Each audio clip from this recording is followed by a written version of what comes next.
Harper Perennial and HarperAudio present American Cheese, an Indulgent Odyssey through the Artisan Cheese World by Joe Berkowitz, read by Charlie Thurston. Your body is not a temple, it's an amusement park. Enjoy the ride. Anthony Bourdain. Introduction. A glimpse of dairy Narnia.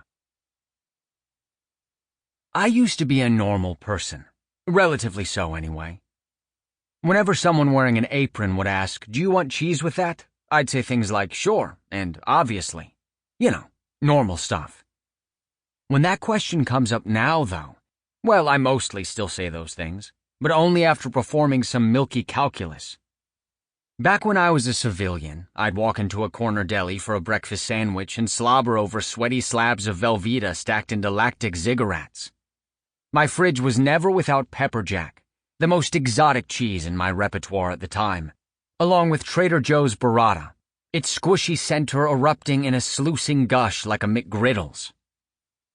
Cheese was my all-hours food, a welcome guest in any meal and something to mindlessly gnaw on during Fleabag. Whenever I saw a pristine party tray packed with toothpick-lanced Colby cubes, I greeted it as warmly as a friend, possibly warmer. Cheese was the deal-breaker that made veganism a fridge too far. Eggs I could do without if need be. Cheese? Absolutely not. It could only be stripped from my life, much like the internet, in the event of some unspeakable global tragedy, possibly one involving zombies. And somehow it never occurred to me back then that I'd only glimpsed a tiny wedge of the greater sprawling cheesescape through a keyhole, possibly while squinting. There were hints, clues, Hansel and Gretel-esque blue cheese crumbles marking a path not yet taken. One night I invited a few friends over for a wine and cheese party like grown adults. I went to the nearest overpriced gentrification hut in Crown Heights and picked up 5 vacuum-sealed wedges, Gouda, Brie, Jarlsberg, and both extra sharp and garlic cheddar, pairing them with rosemary and olive oil Triscuits. At that point, I was miles away from knowing that cheese people consider flavored crackers a Class A food felony. After I'd proudly enshrined this murderer's row of curds on Instagram, we began to devour it. 5 minutes later, I noticed a withering comment a bartender friend had left beneath the photo. Basic-ass cheese plate. Basic? Did he not see there were 5 cheeses? The heckle stung. Who was this guy to tell me, an enthusiastic and inexhaustible cheese lover, that I was doing something wrong? In which missing cheese did he think would elevate my board to the level of respectability? Was it Manchego? Rather than mull it over any further, I let the offending comment slip my mind and went back to living my basic-ass cheese life. For a while, anyway. The version of me who was enchanted by pepper jack is now dead. It's not that I no longer eat anything less than the world's finest cheese at all times. It's that I can't pretend not to be aware of it. That's the thing about cheese snobbery. Once you've opened Pandora's pantry, it remains open. You might as well try putting Cheese Whiz back in the can.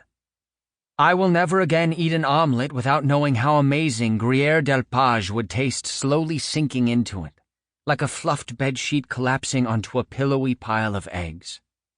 I have a hard time looking at green cylinder Parmesan, the scentless sawdust inside practically mocking Giorgio Crevero's Parmigiano Reggiano, a cheese comprised entirely of guitar solos.